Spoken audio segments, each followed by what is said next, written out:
जय श्री राम मित्रों।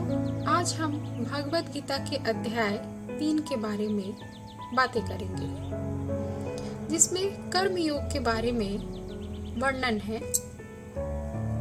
हम क्या हैं?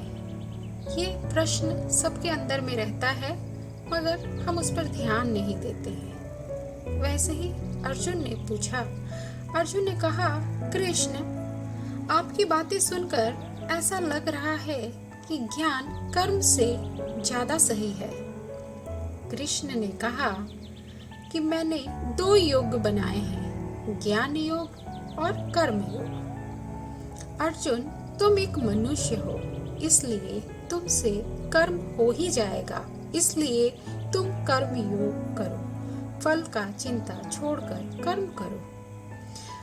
ये सीख हमें ये बताती है कि हमें भी अपने फल की चिंता छोड़कर कर्म करना चाहिए। कर्म की ओर विशेष हमारा ध्यान होना चाहिए, जो कि हम आज के युग में पहले हम फल के बारे में सोच लेते हैं, कर्म बाद में करते हैं। फिर अर्जुन से कृष्ण ने कहा, हे अर्जुन, तुम मनुष्यों में सबसे बड़े हो। तुम जैसा कर्म करोगे वैसे ही तुम्हारी संतान करेंगे। बिल्कुल सही कहा है। जैसा हम बीज रोपेंगे वैसा ही तो फल पाएंगे। जैसा हम व्यवहार करेंगे आने वाली पीढ़ियां भी वही व्यवहार करेंगी। इसीलिए हमें अपने व्यवहार में संयम, भावनाओं के साथ सब कुछ अच्छा से करना चाहिए, जो आने वाली पीढ़ियों में प्रेरणा का स्रोत बने।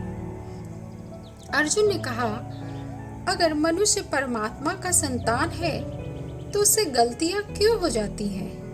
कृष्ण बोले, मनुष्य शरीर भोग विलास करना चाहता है, इसलिए उसकी इच्छा पूरी नहीं होती तो उसे क्रोध आता है।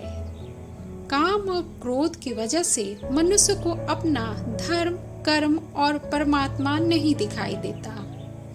जैसा कि हम सभी के साथ यही होता है।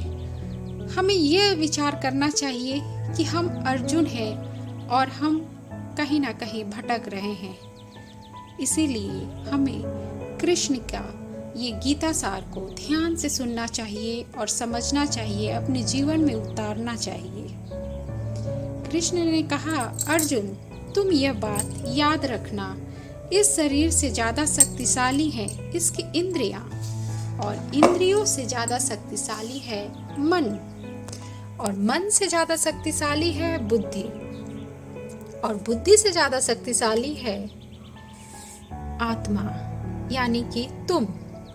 हे अर्जुन, तुम अपनी बुद्धि से मन को वश में करो, और मन इंद्रियों को वश में करे, और इंद्रियां तुम्हारे शरीर को यानी तुम्हारे कर्मों को। ये एक दूसरे की कड़ियां हैं। अगर हम इन कड़ियों को जोड़ते जाएंगे तो एक दिन हम अपने निष्कर्ष पर अवश्य ही पहुंचेंगे। ये हमें ध्यान रखना चाहिए। कृष्ण कहते हैं, ज्ञान और कर्म मैंने ये दोनों अलग अलग बनाए हैं। ज्ञान है क्या? ज्ञान वही है जो हमें ये समझाए कि हमारा लक्ष्य क्या है। सबसे पहले ये समझना चाहिए कि हम अपने लक्ष्य तक पहुंचे कैसे। कर्म क्या है? कर्म करना चाहिए और फल की चिंता नहीं करनी चाहिए। हमें अपने इमोशन को स्टेबल रखना चाहिए, मेहनत करते रहना चाहिए और फल की भी चिंता नहीं करनी चाहिए। ज्ञान और कर्म दोनों अलग हैं, लेकिन अगर मेरी राय मानिए तो दोनों को साथ में लेकर चलना ही विवेकपूर्ण कार्य होगा। इस अध्याय से हमें यह शिक्षा मिलती है कि हम अपनी बुरी आदतों से कैसे छुटकारा पा सकते हैं। जैसा कि आप अपने को परमात्मा का ही एक छोटा सा रूप समझें, यानी आत्मा को समझकर अपने आत्मा को ही ध्यान में अपने ब्रेन को, और ब्रेन से ही आप अपने मन को काबू में करोगे, तो इसके बाद आप अपने मन से सभी इंद्रियों को काबू कर सकोगे। अगर इंद्रियां काबू में रहेगी आपका मन इंद्रियों को काबू में कर लेगा तो आप कभी भटक नहीं सकते हो, जो आज के युग में ये बहुत जरूरी है। आज हर इंसान एक अर्जुन है जिसको समझ में नहीं आता कि मैं इस युद्ध के मैदान में पहुंच तो गया हूं, मगर क्यों, किस लिए मैं युद्ध कर रहा हूं, ये समझ में नहीं आ रहा है कि अपनों के साथ ही युद्ध करके मुझे मिलेगा तो क्या मिलेगा। हम अपना कर्म भूल जाते हैं।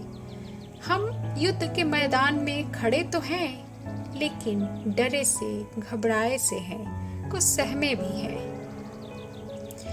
हमारे सारथी, हमारा ज्ञान, हमारे कृष्ण, हमारे परमात्मा हमें ये सिखाते हैं कि हमें अपना कर्म करना चाहिए और कर्म से बड़ा कोई धर्म नहीं है। जो इंसान अपने कर्म को करते जाता है उससे बड़ा धर्मात्मा कोई नहीं। परमात्मा ये बताते हैं कि जिसे हम आत्मा कहते हैं वो एक परमात्मा का छोटा सा कण है।